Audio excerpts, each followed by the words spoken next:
Hello again, my friends. Here I am to share another story with you. It's one I read several times when I was growing up. It's called The Littlest Angel Earns His Halo. There is some stories about the Littlest Angel, and this is just one. It's by Ronald Kidd, illustrated by Reinert, dedicated to Paul William Loscutoff. I think that's the way his name is pronounced. So it's a cherubic little boy, and this is an ideals book. I don't know if any of you ever looked at ideals book. Once upon a time, in the gleaming halls of heaven, there lived a small cherub known as the littlest angel. But he did more than just live there. He jumped there, he skipped there, he giggled and shouted and turned somersaults there.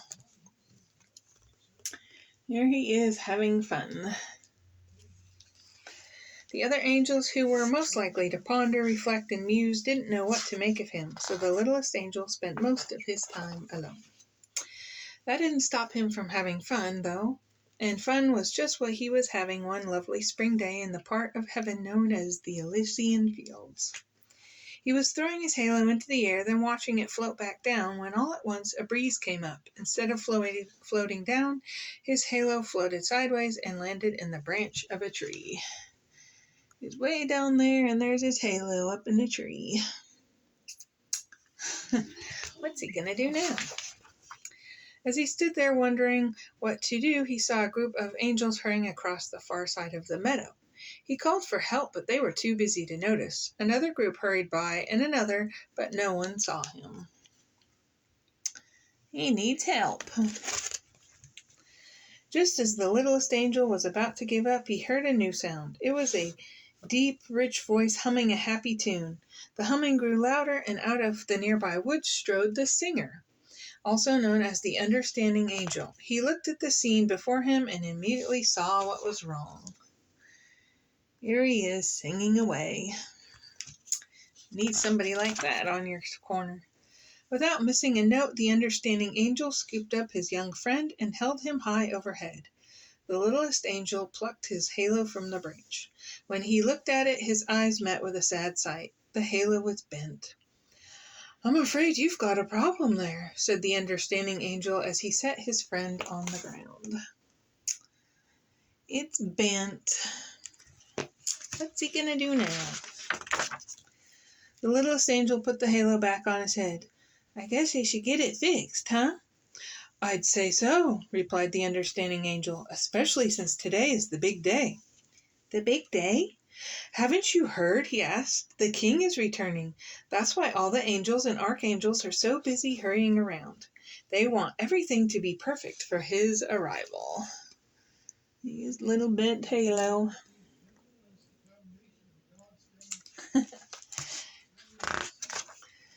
Eager to get ready, the littlest angel said a quick thank you and raced off. He went straight to the halo smith, a strong, broad-shouldered angel who was hard at work in his shop just outside the celestial city. "Do you think you could find time to fix my halo?" the littlest angel asked him. "I want it to look just right when the king returns." Look at all those halos that guy's doing. The halo smith took one look at it and shook his head sadly. "I wish I could, but once a halo is bent, it can't be fixed." "Then I'll just have to get a new one," declared the littlest angel. "I'm afraid it's not that simple.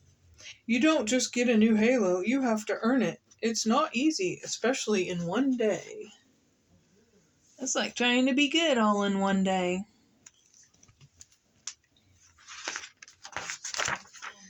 "What can I do to earn it?" asked the littlest angel. The halo smith scratched his chin.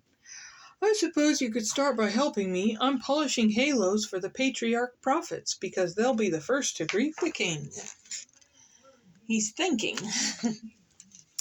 The halo smith took his new helper over to a box of halos that were scuffed and scratched. He showed him how to polish the golden circles, then went to work, leaving the littlest angel by himself. Whistling a heavenly tune, the littlest angel started polishing, but the work went slowly. At the rate he was going, he would never earn a new halo. What's he gonna do now? Oh, little kids, they could get into mischief. He looked around the shop, and there before his eyes was the answer to his problem: cans and cans of paint. Instead of polishing the halos, he would paint them. The job would go faster, and the patriarch prophets would get halos in every color of the rainbow. A short time later, the halo smith came back to check on his helper. The littlest angel proudly displayed his work. The halo smith's eyes grew wide, and his face opened wide, and his face grew pale. "Uh-oh. Is anything wrong?" asked the littlest angel. Said the halo smith in a funny pinched voice, "I think maybe I should do this job by myself. Thanks anyway." The littlest angel left the halo smith shop, wondering where to go next. As he walked along the path, he heard a flutter of wings overhead. He looked up just in time to see an angel hurtling straight toward him, out of control. He dived out of the way, and the angel hit the ground with a thud. The angel, a plump woman with shaggy brown hair, shook her head and climbed unsteadily to her feet. "She's flying." "Are you okay?" asked the littlest angel. "Me?" she said. "Sure, I'm fine." She introduced herself as the wing maker and explained that to get ready for the king's return, the heavenly host had brought their wings to her for cleaning and a trim. She flapped the wings on her back. "I was just taking this pair for a test flight. Guess they could use a few adjustments."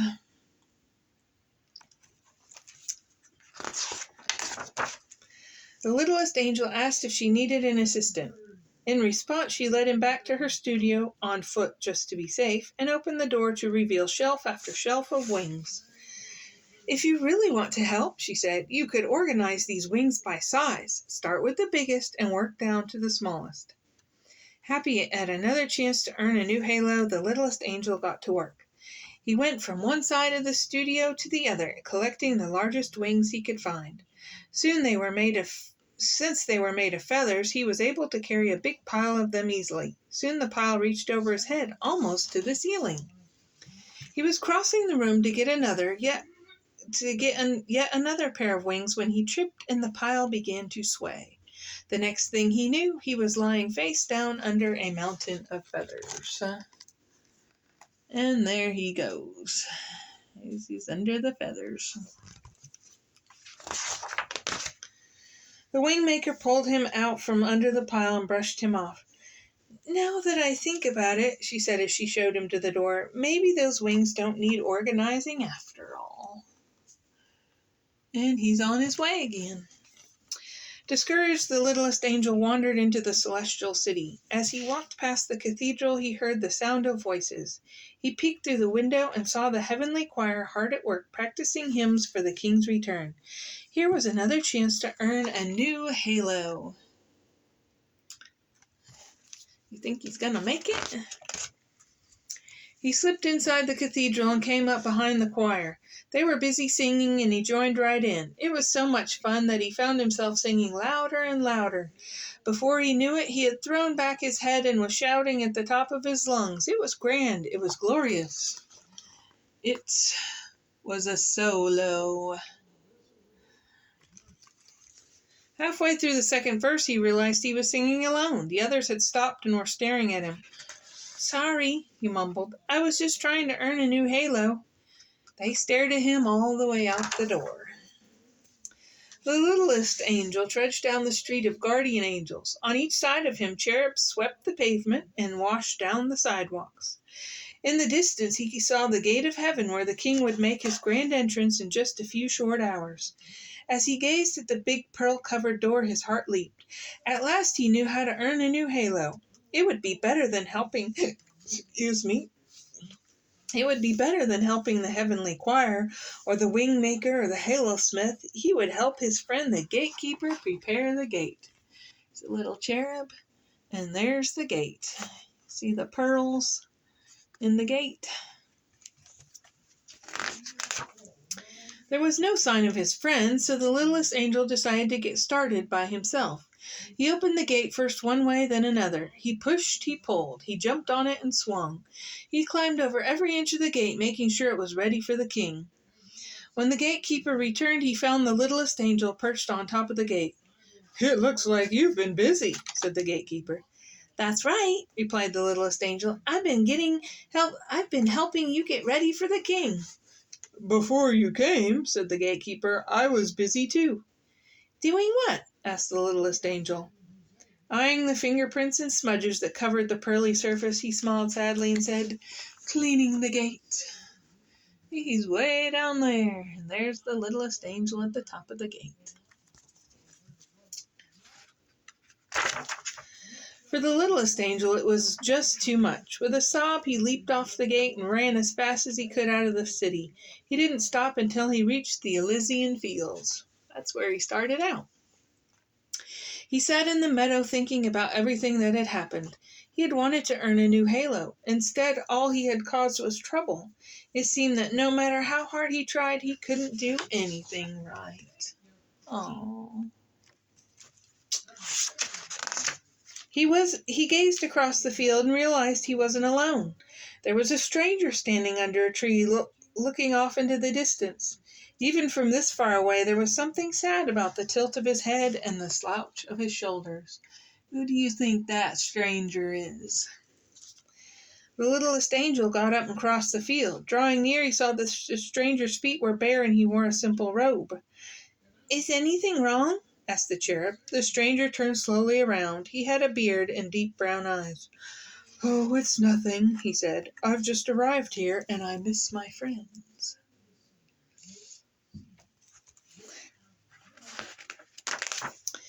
"When I first came," said the littlest angel, "I felt the same way. But now I like it. It's my home and these fields are my favorite place." He bent down, picked a bright yellow daisy, and handed it to the stranger. The man smiled. He took the flower and fastened it to his robe. The two of them walked together through a meadow, watching the birds and the butterflies and creatures of the field. After a time, the stranger said, "I feel better now." You have any idea who it is? That was when the littlest angel remembered. "Oh no," he blurted, "we've probably missed the king." He hurried to the celestial city with the stranger trailing behind. As the two of them approached, they could hear the crowd buzzing. He left his friend in the distance. "Quick," said the littlest angel, "let's sneak through the gate." He went in first and motioned for the stranger to follow. Inside there was lots of activity, but no sign of the king. They had made it in time. There he is, letting him in, showing him in the gate. Oh, here's a big picture. There he is in the background with his friend. Then someone shouted, "He's here!" The angels grew quiet, and row by row they knelt along the street of the guardian angels.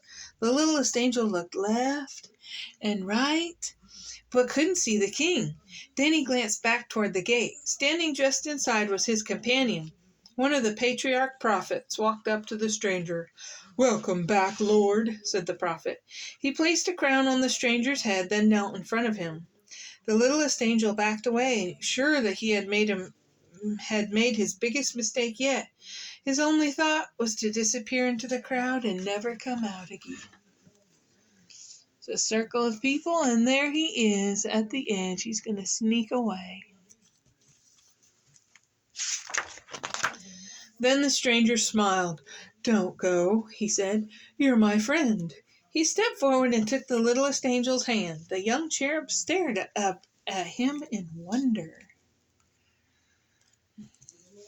The stranger lifted the bent halo from the littlest angel's head. He took the bright yellow daisy from his own robe and placed it in the cherub's hair.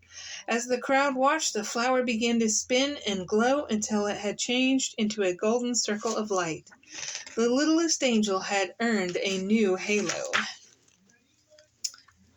Look at that. There's the flower hole.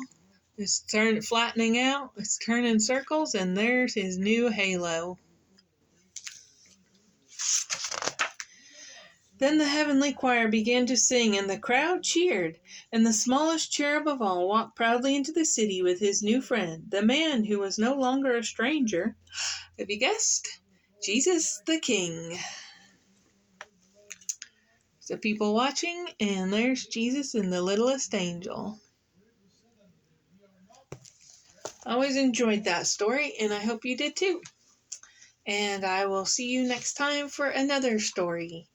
I'm trying to get some ones that that I think other people would enjoy.